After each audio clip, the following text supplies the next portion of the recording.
Meu nome é Fernando Serra, eu sou o diretor acadêmico da HSM Educação. Bom, o Vencedoras por Opção traz algumas novas descobertas. Na verdade, ele desencobre algumas coisas que eram mitos que nós trazíamos na gestão.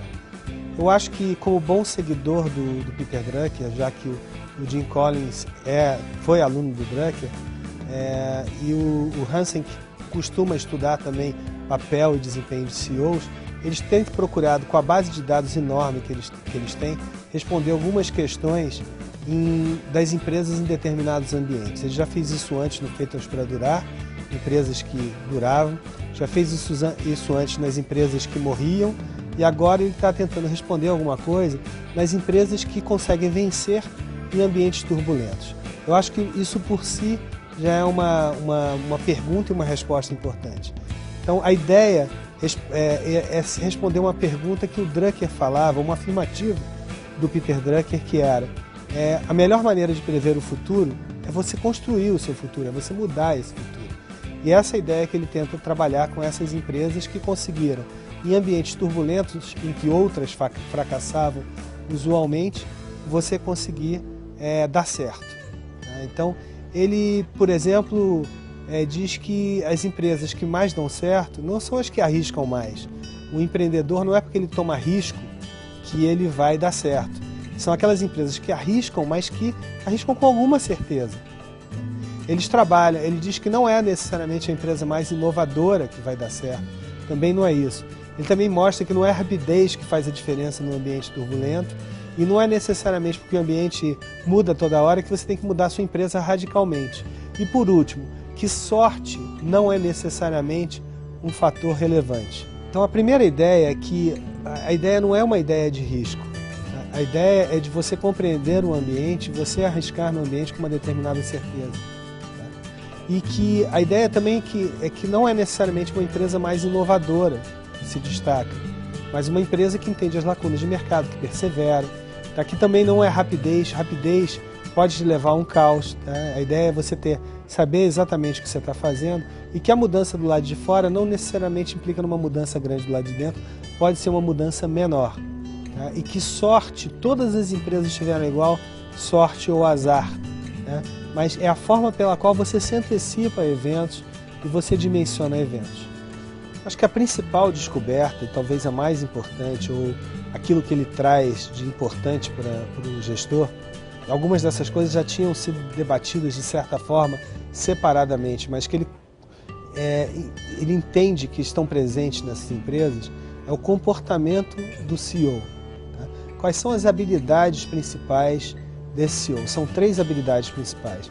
A primeira é uma disciplina fanática, a busca pelo resultado, a busca por chegar aonde ele quer.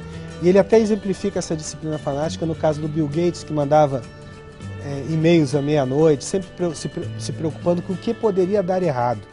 Tá? Então, o fato é que esses gestores não são necessariamente mais inovadores, mais rápidos, correm mais riscos, ou a mudança é pior, ou tem mais sorte, mas eles são determinados, eles sabem o que querem, eles vão atrás daquilo que eles precisam, tá? E fazem isso arduamente.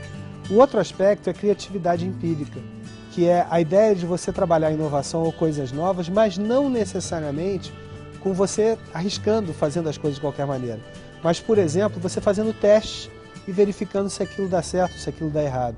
Esse é um exemplo que eu acho muito importante e que, quando você examina crianças, hoje se fala muito nisso, quando você coloca algum jogo com crianças, as crianças vão fazendo por tentativa e erro em pequenos experimentos. E muitas vezes os empresários fazem isso de uma vez só, em grandes experimentos, e isso dá errado.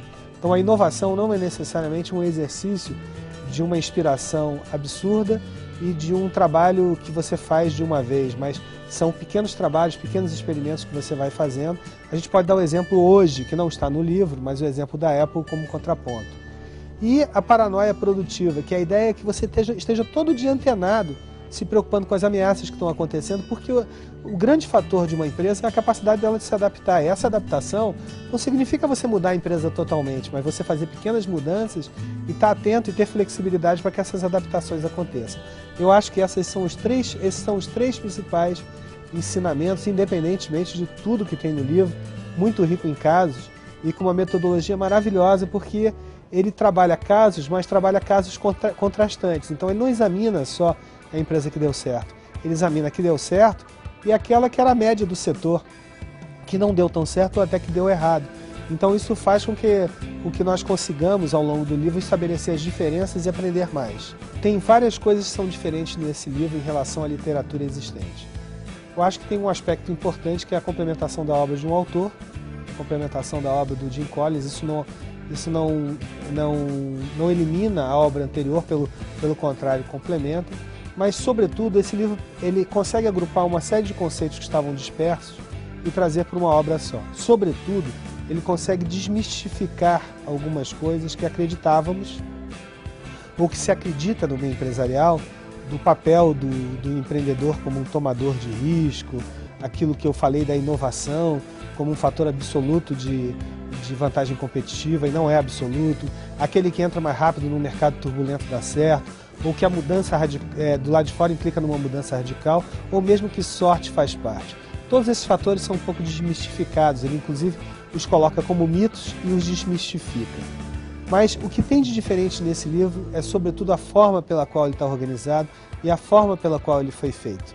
Ele é uma pesquisa, que é uma pesquisa relevante, ela é feita com casos comparativos em que ele compara match pairs, quer dizer, pares de empresas que dão certo ou que deram certo no ambiente turbulento, empresas do mesmo ambiente que não passaram pela mesma coisa. Então você tem 7 pares em que você está contrastando. Então a leitura do livro, como você contextualiza, ela passa a ser muito boa e muito relevante para aquele que é o praticante. Ele é um livro que serve para aquele que é o estudante, mas ele é um livro muito bom para aquele que é o praticante, que é o CEO, que é o gestor, que tem que refletir sobre a sua empresa no dia a dia. Eu acho que esse é o grande diferencial do livro. Acho que um outro diferencial, que não é comum em geral nos livros, é que ele dedica um pedaço enorme do livro a justificar por que aquele livro é relevante, por que aquilo que está lá dentro é importante.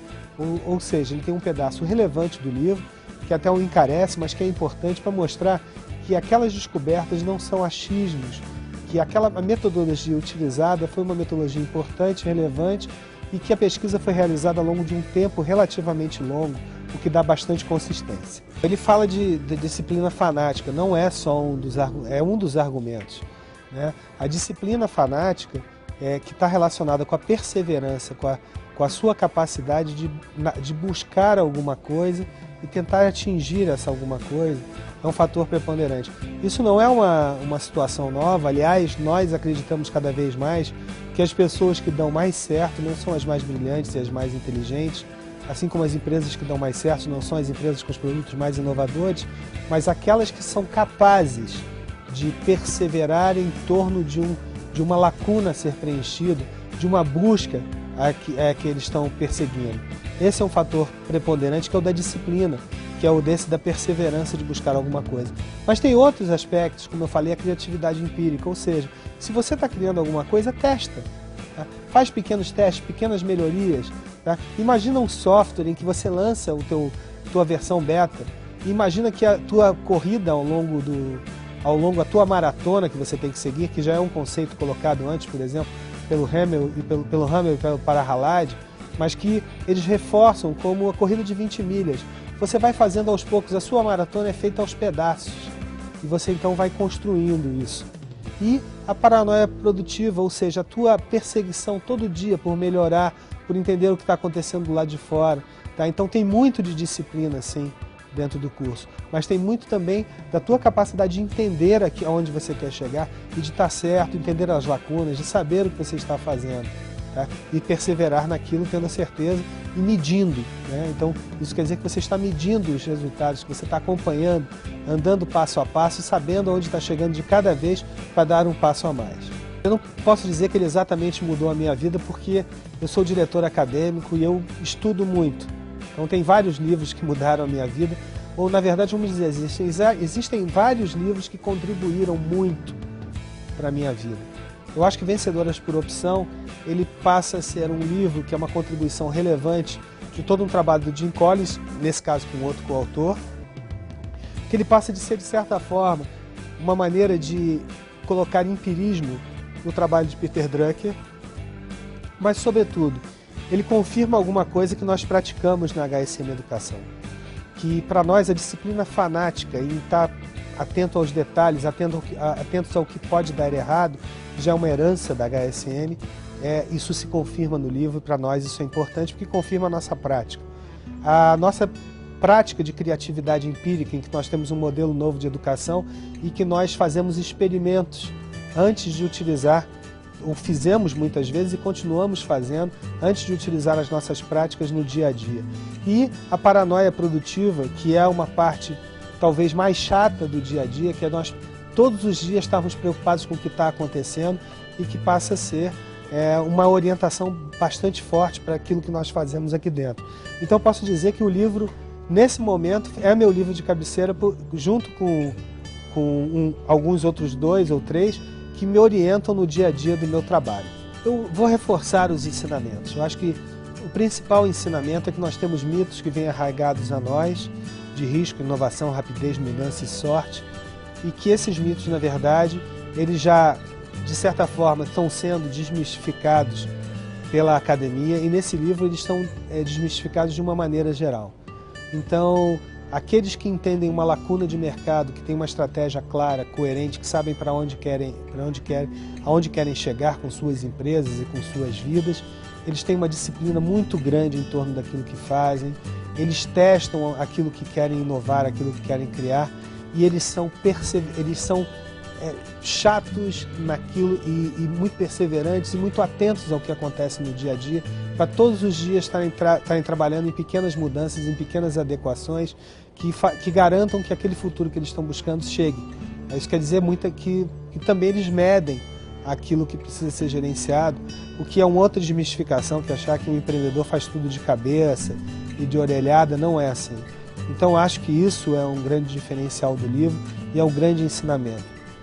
E ele vale a pena ser lido ao longo do livro, porque esses diferenciais vão sendo reforçados ao longo do livro com exemplos e com casos. E esses casos e exemplos nos ajudam a nos contextualizarmos em relação à nossa vida, ao nosso dia a dia. O livro é um livro que, para quem gosta, todos os capítulos são ótimos. É óbvio que o primeiro capítulo e o segundo capítulo são... Sobretudo o primeiro capítulo é o capítulo mais importante, em que ele resume a obra. Ele é um livro feito ao contrário. Ele não parte de uma angústia, passa por uma descrição e chega a uma solução ao final. Ele traz a solução ao início, o que é muito bom para o executivo, mas depois ele vai debatendo essas soluções ao longo do livro. Então, sem dúvida, os 2 primeiros capítulos, ou sobretudo o primeiro capítulo, é um capítulo importante. Eu, sem dúvida, recomendaria o livro como recomendo. Inclusive no meu blog, nos twitters, eu costumo citar parte do livro, eu endosso tudo o que aconteceu, e não só eu endosso, como a Exame publicou um pedaço do livro, outros acadêmicos têm utilizado os ensinamentos, sobretudo porque o livro tem uma parte empírica, uma confirmação da pesquisa muito forte. Então, para mim, como acadêmico, não me custa recomendar um livro desse, que eu sei que está suportado em bases sólidas. Aliás, que é uma característica dos livros em geral, que nós estamos lançando na editora da HSM.